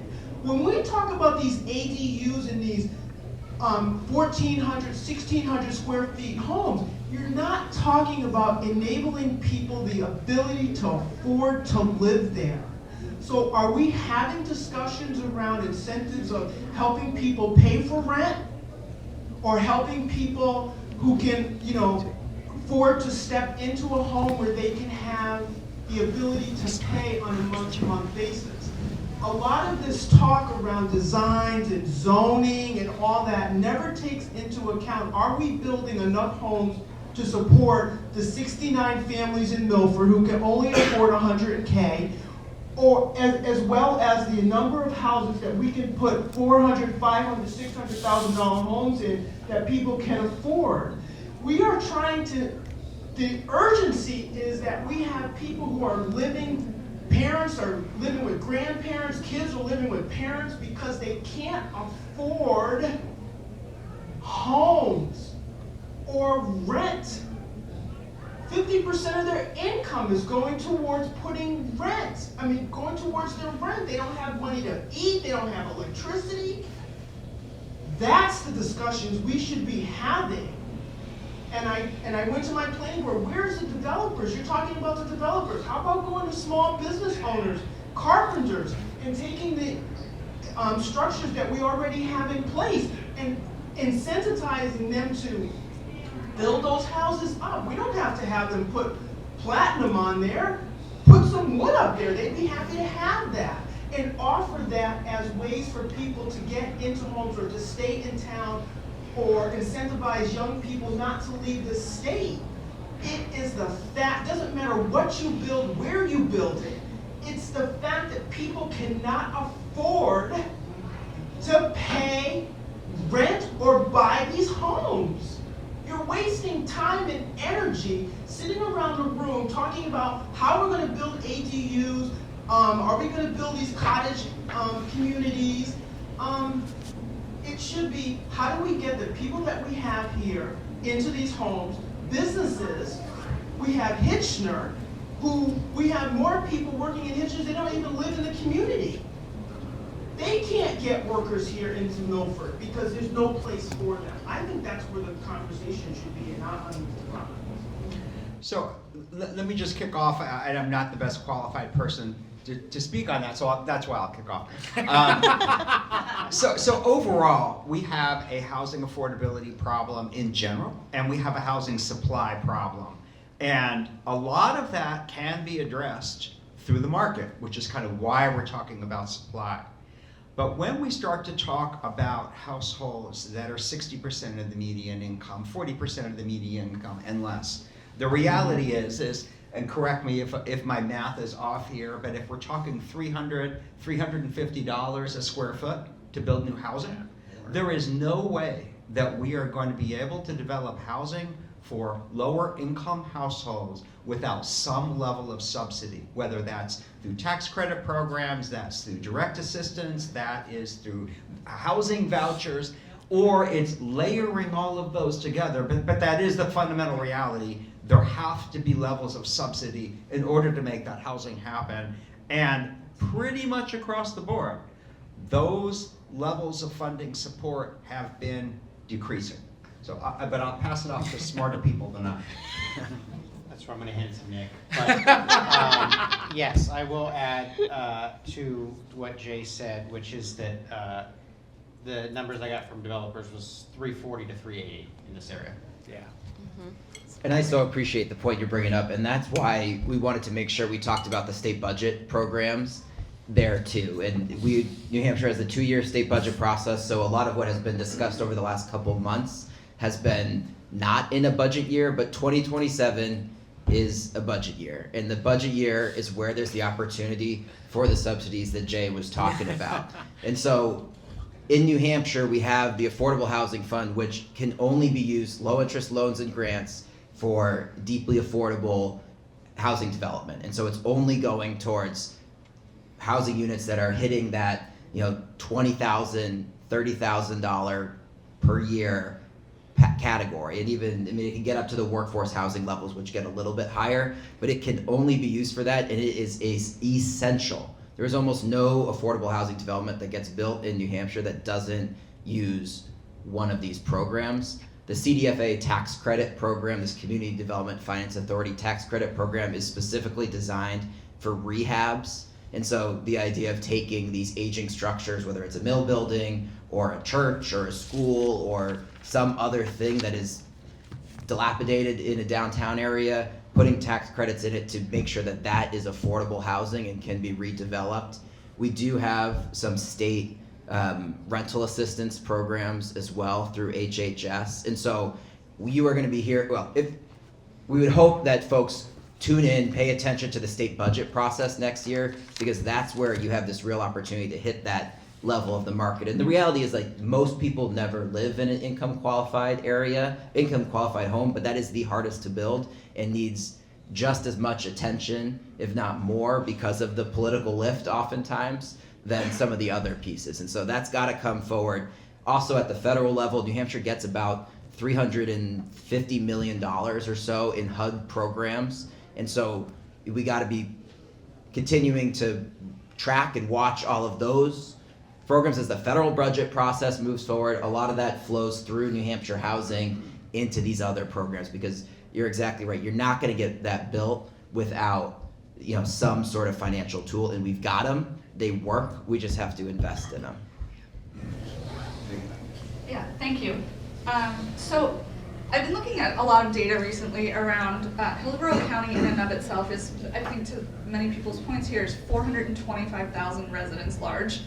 And we are the most aging demographic in the state. So we comprise a third of the state's population here. And so one of the things that I am concerned with is a lack of investment in our shared infrastructure. And when I think somebody else, we talked about that, whether it's university system, transit, or any of those other things, how do we also ensure that there's, to some degree, some stability? I'm seeing all over the place change orders for things that prices have gone up drastically for a project that's been approved in year one, and then in year two you have a $100,000 increase in something. So can you speak to how we can get to some place where you're starting at one price point and then you're talking about something that is drastically different by the time you're ready to build? Sure. So my understanding for infrastructure projects in particular, typically you're looking at about a contract that has about a 30% escalation clause, meaning prices could go up by about 30%. That's significantly different than 5 years ago when you saw escalation clauses, but they were closer to 5%. And a large part of that is because global supply markets have drastically changed.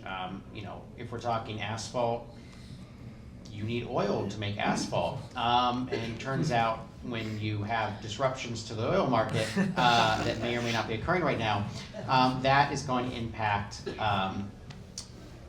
whether that asphalt can get made and how much supply of asphalt is available. We've seen kind of similar shipping problems and supply problems with the piping that goes into all sorts of things. One of the challenges at the federal level at the moment is that there's a definite interest in encouraging a lot of sourcing of products from United States manufacturers, and we don't often have a lot of capacity to expand those. And businesses like all of you invest when they see kind of long term. They plan long term. So if you have a multi-site operation, multi-state operation, one of the things we do at the chamber is we encourage them, or try to encourage them, to invest in their New Hampshire location. We say, what policy changes do you need to make your plant here bigger versus somewhere else? And the answer is always cheaper energy. But that's always a consideration as well, especially with the international operation, et cetera. So we've seen that as a huge barrier. The other barrier that we've seen is after that federal investment in water and sewer in the 1970s, there wasn't necessarily a corresponding continuing investment in ratepayers, by ratepayers into reserve funds. So what you see, and Merrimack certainly has this experience up front, although they obviously have a contamination issue that they're dealing with as well that has exacerbated the problem, is typically if you have infrastructure at some point in time, you're gonna have to replace those pipes. If you are planning in advance, you would make some sort of reserve fund that you would basically say, okay, the longevity of these pipes is 50 years. We have to have a total replacement cost in reserve over 50 years. So the rate that ratepayers are paying is not only that replacement, but also the delivery costs, the energy costs, et cetera, et cetera. We haven't seen that occur. So we're at this unfortunate point in time where we have to replace an awful lot of infrastructure in the state. We do not have any reserves for that. There is no federal money for that. And there's also very limited state funding for that.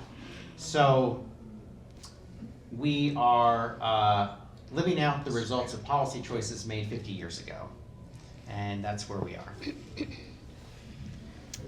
And just a brief follow-up, and being still in the 10-year plan process, which I'm thinking maybe informs some of your question, and I don't want to get onto a whole different topic, but I think we've seen, right? We don't have any more money to advance any more projects with the funding that we currently have. Part of that's a funding question.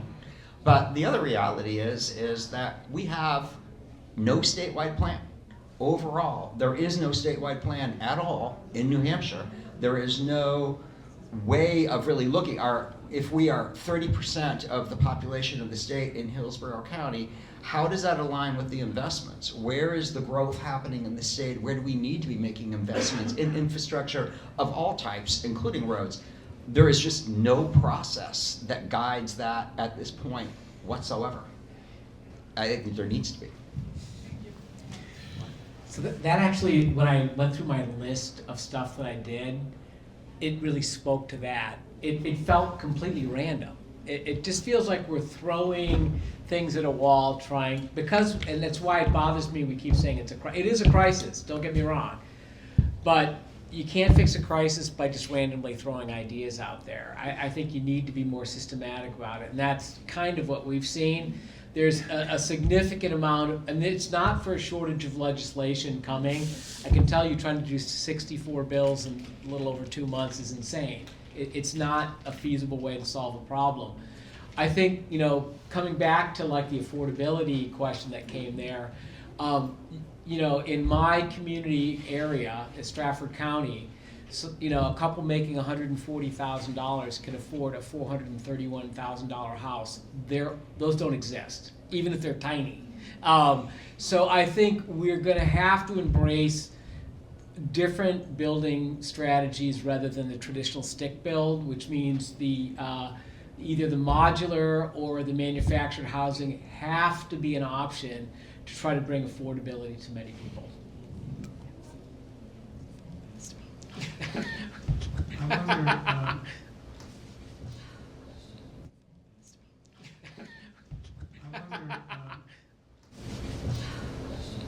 what I've seen in Amherst is you can have zoning, you can have ordinances the planning board pays attention to, but ultimately it seems to be the developer that drives what's going to get built and how much they're going to charge. And I wonder if any of you have any experience or seen any other communities in the state where the community has undertaken to build its own set of different types of housing, not necessarily as a housing authority to then manage it all, but to strip out the developer and put in a kind of consciousness of what will fit in this town, what will people accept in terms of some different kinds of housing. Are there any models that you've seen work?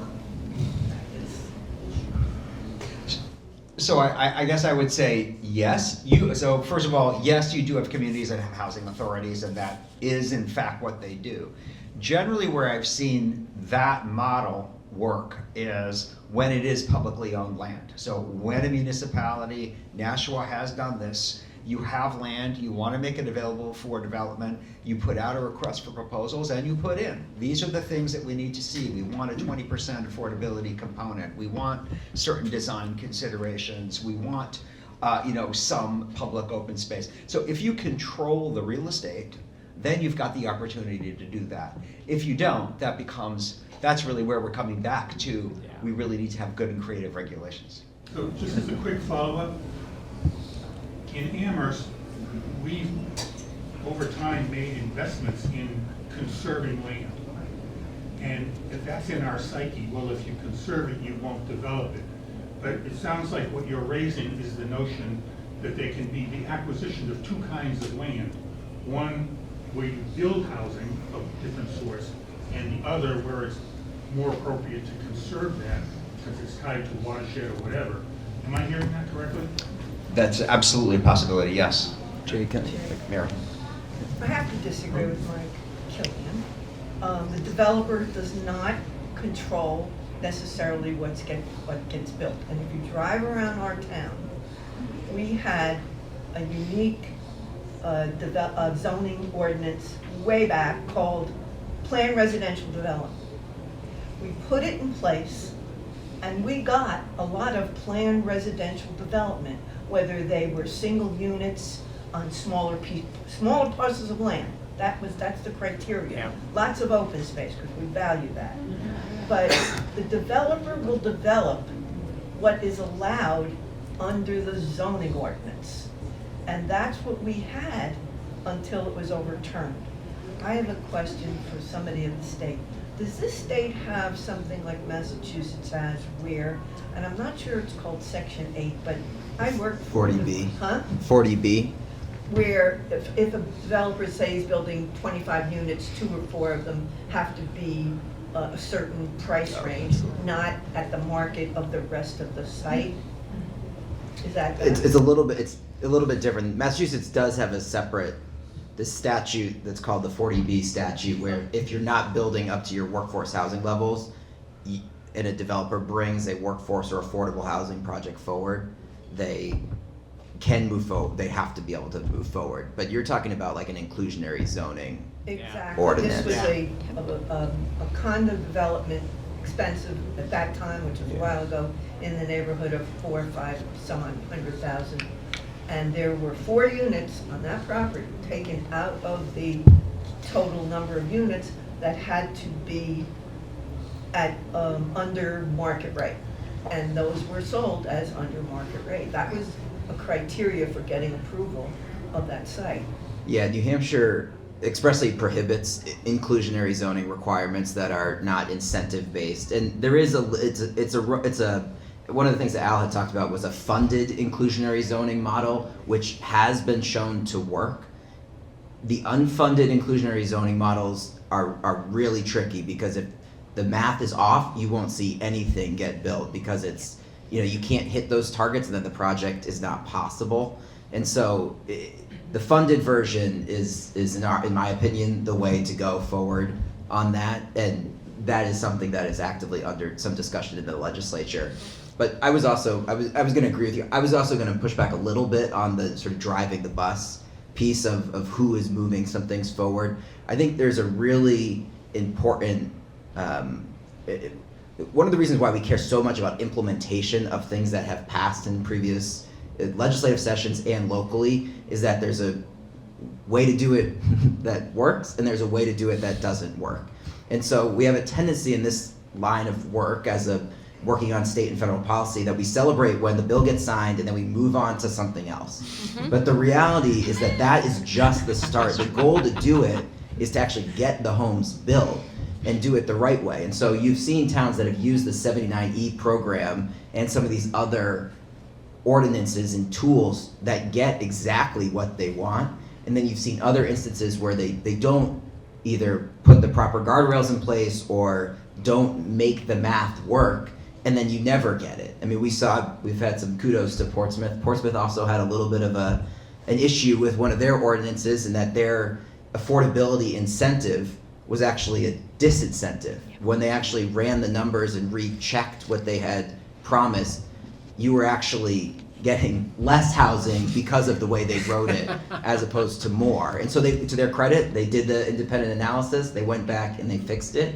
But it's really a big, once we get through that signing, making sure that it works and seeing that part through too. So I have a kind of follow on that kind of ties to that. I was involved in a small community type effort to work with the planning board in Bedford to try to get some zoning changes to happen.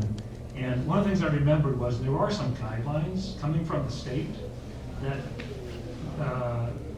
communities are supposed to try to address, but it felt like there was no teeth. There was nothing really. There was nothing that was taking it on to the next. Here's what we want you to do. Now, how do we track that and make sure it's happening?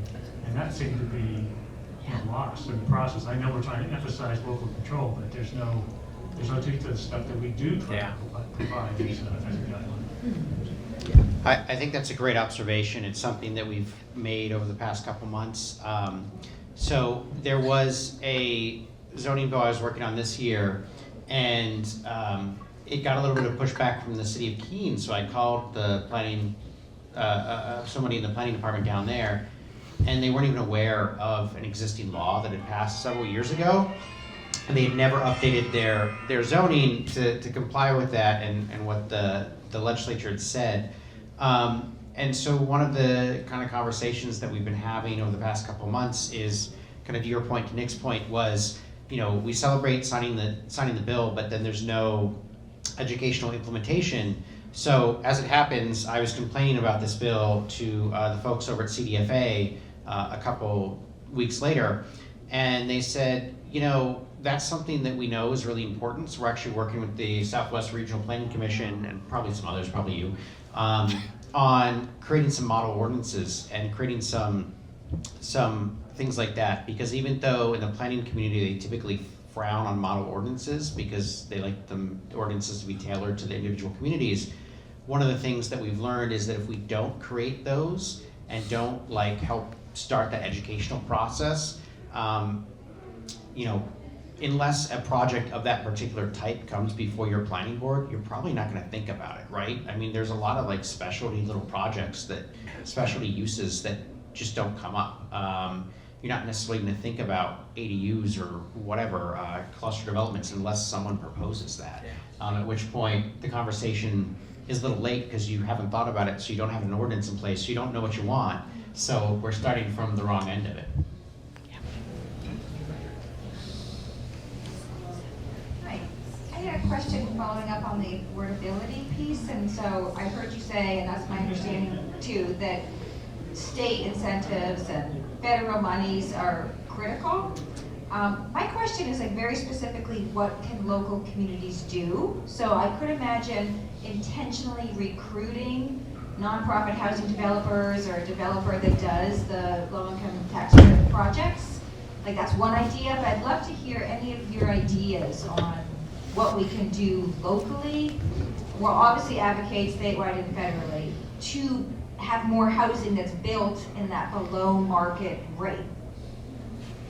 So I'll jump in and then I'll pass the mic. But obviously it is more limited, especially in smaller communities. Outside of the federal assistance is out there. There are some options like the 79E local option where you can provide some assistance.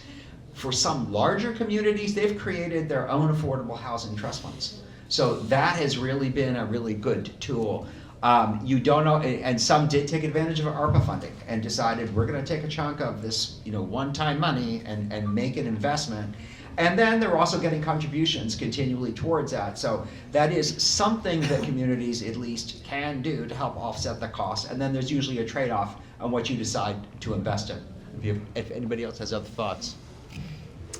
I mean, so we did a attainable housing overlay where we were not certain we could get any money for this from the state, but we had found what we thought to be the perfect piece of land to do it. And so I think when you look at the affordability, what I really like to think of is that if we're trying to incentivize the developer, so if they do certain things, we're going to unlock certain things is the way we try to think of it. And so as I said, and Jay brought up, if you have land in your community that you own, that's the best starting point because it gives you the most leverage, and it also, in theory, and you have to get used to the idea that that land, you're not going to make money on that land. You're essentially donating that land. That, along with something like 79E or a TIF, where you can actually have money to bond and pay for the infrastructure. I think that's a good starting point for you. That doesn't require anybody outside of your community. You have complete control of that, and it really is about what are you looking for to build. Just remember, the lower you go down on that income scale, the less you're going to be able to build. And so I think, I look at what Dover did with one where you bring in market rate housing, first of all, to pay for some of the infrastructure, and then piggyback on that with below market once you've already got the infrastructure built. So there are some mechanisms locally that you can do right now that they're not going to be perfect, and I'm going to caution you. It's the numbers that you get are small seemingly for a lot of work that you put into it.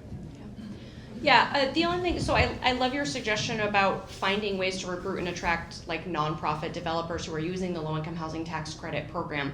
I don't know exactly what that looks like though, right? So I want to echo what was said earlier about public-private partnerships and leveraging town-owned land that you already own that you can give to, donate to, or do a lease to a nonprofit developer. There is a community in New Hampshire, not in this region, that has an overlay district that is specifically for nonprofit affordable housing developers. I do not know, I cannot comment on the legality of that or how effective it's been, but they created this overlay because they specifically wanted to bring in a nonprofit housing developer. But I like the general spirit of that, right? That if a developer, a nonprofit developer who's using the low-income housing tax credit knows that your community is kind of open for business and is going to be easy to work with, and they can get the density that they need in order to make the project work, and that's the big one. Oh, I have a project. So there's a project actually that this is occurring. This is at the, because we keep talking about land, this is the county level. So I'm in Stratford County, and Stratford County, we have some land where our county complex is. And so what we've done is Dover, Rochester, and some, our issue is obviously we have a homeless issue. And we had a warming center that was in Somersworth that was just kind of dilapidated building. And so what we've done is the county is donating a chunk of land. Somersworth, Dover, and Rochester are providing the money for the building. Once the building is built, then the county will take responsibility, and we spread the cost of what is a regional problem onto the county so we can tax for it. So that's another one where you're using some land to get the low income.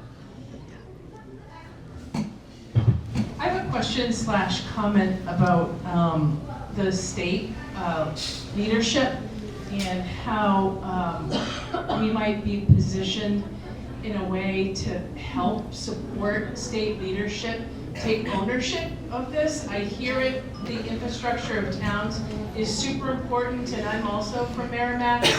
And I get, like, we've done some of our fair share, there's huge apartment complexes like Wendy was talking about, but they're not affordable, so there's so much need for folks in all income brackets. If I want to stay in New Hampshire, I'm going to need an LNA. So, I'm going to need to have somebody that can afford to stay in New Hampshire and I'm going to need to sell my 2,000 square foot house that I'm an empty nester and I don't need. But there's no place literally for me to move that's any cheaper than the mortgage I'm paying now. Mm-hmm. So, so I'm stuck with this huge place that somebody else with a family should have, right? But there's nowhere for me to go. So I feel like, I'm preaching to the choir, I think, in here, but like leadership in New Hampshire to have empathy and understanding and awareness of this, whatever it is, critical issue, and however you call it.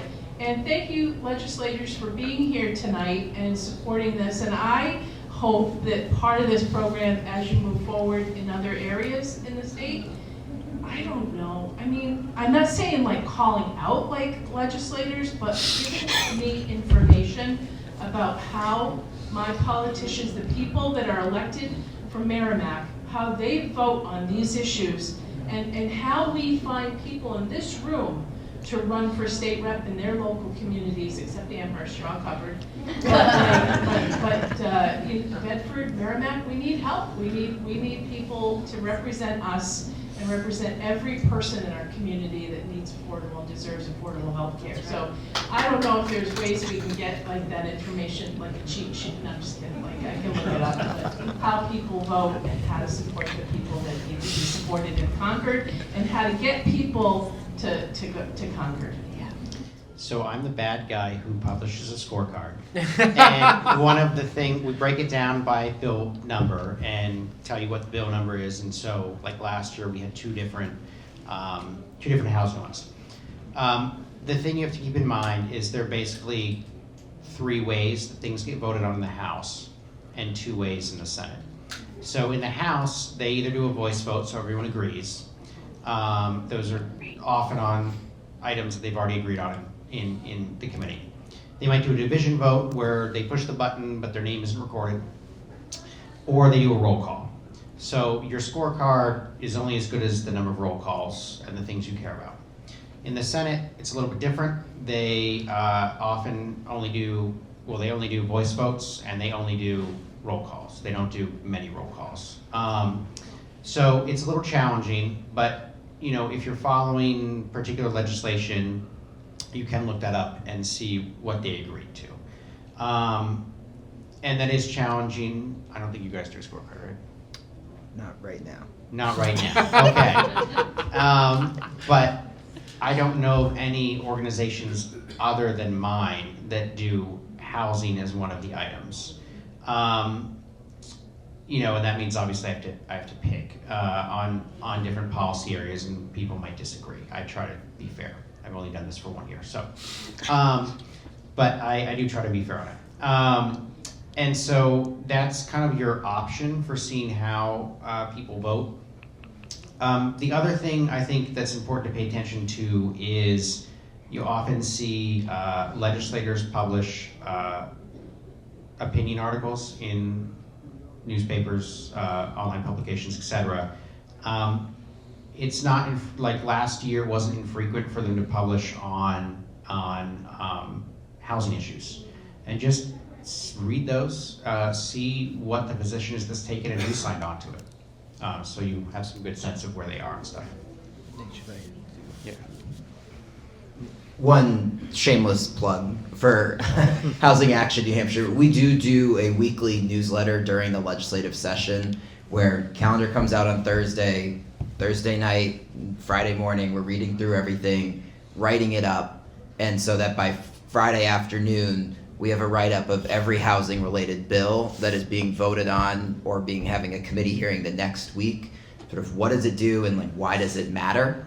And trying to take the 100 bills and try to make them a little bit more accessible for folks who want to care about this issue, whether it's the homeless services piece, the regulatory piece, or some of the funding pieces. And so it's free. Anyone can sign up for it.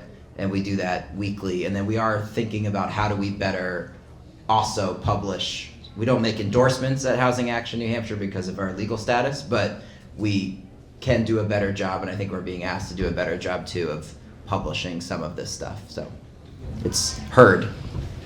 I'm going to take the last question of the night. To build on the last comment, there are a lot of seniors, baby boomers. The youngest of them are turning 65 by 2030, and they'll be, they're already starting to turn 80.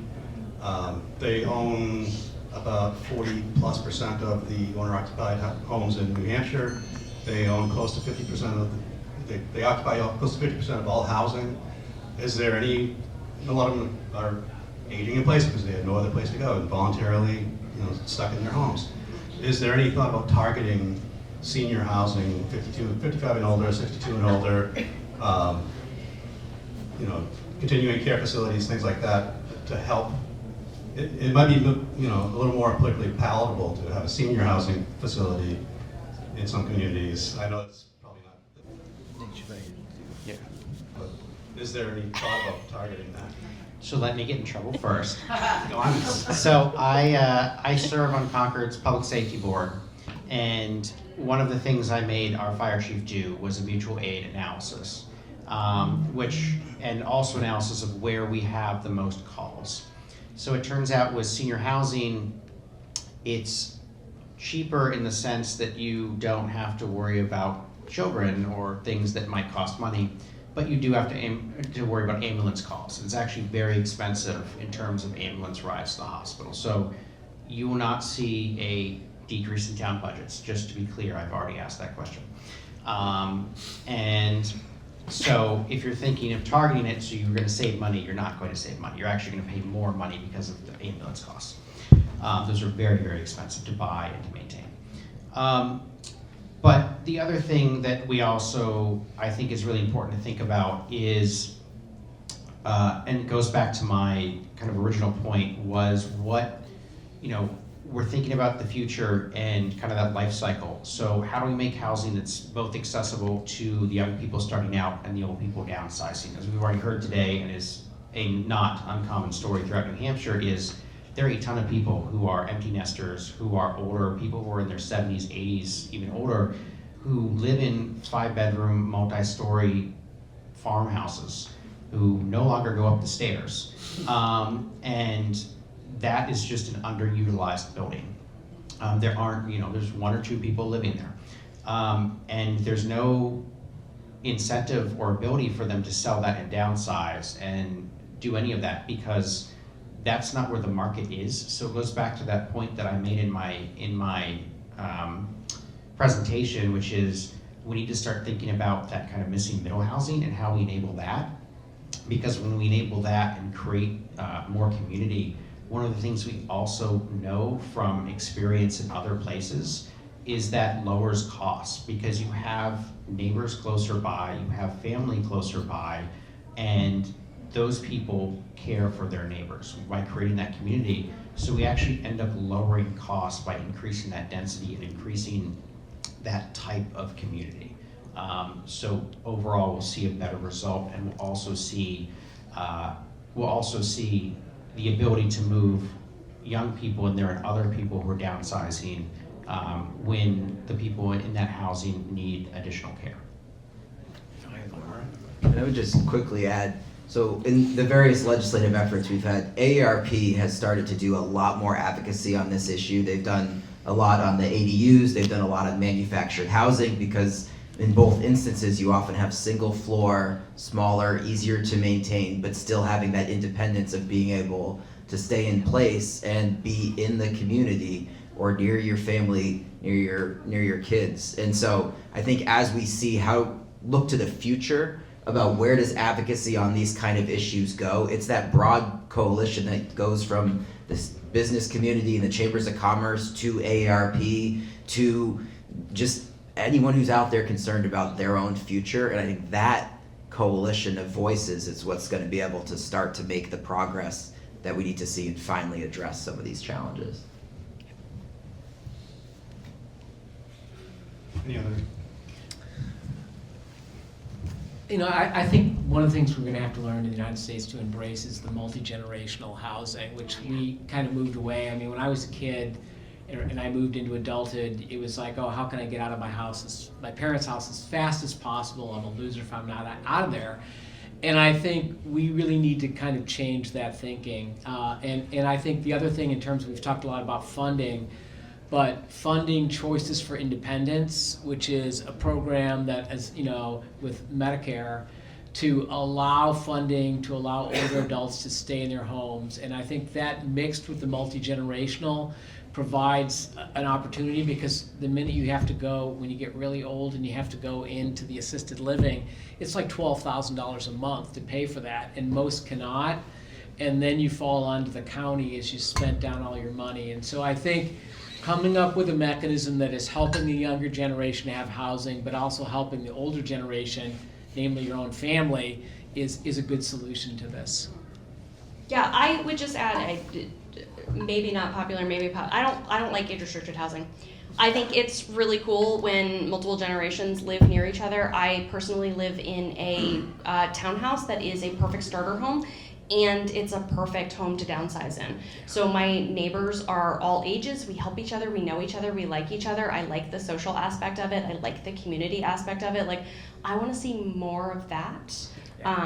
Again, perfect starter home, perfect downsize home. I'm gonna stay there for all the parts in the middle too, because my interest rate is 2.86, so I'm never leaving. I bought during COVID, and my housing story is really similar to Natch. Like, I bought for $330,000. It was a townhouse, 2.86% interest rate. My neighbors are selling their townhouses for $545,000. Like, that's absurd, and I don't know where they're going. I don't know where they could possibly be moving to, because there's so little inventory and so little available. So I'm gonna stay there forever. Absolutely love my neighbors. I don't like age-restricted housing, but it's because I want to live with you all. So. Do you all want to take a couple minutes for a final wrap up? Sure. Well, I'll just make one last comment on that point, but I think the term that we're hearing a lot more now is age-friendly housing. And, I'm a big advocate of multi-generational housing. There are 3 generations in my house. But it really is, it comes down to housing choices that are available for the widest group of people, including people who have disabilities. So I'd love to see more of it, and it's really, fundamentally it comes down to, can we enable choice? if anybody else wants to wrap up. I think I'm good. I think Any just- last points you want to make? I think Final just- wrap-ups? Thank Otherwise, you. we'll- No, thank you for having us. Thank you so much for being here. Thank you.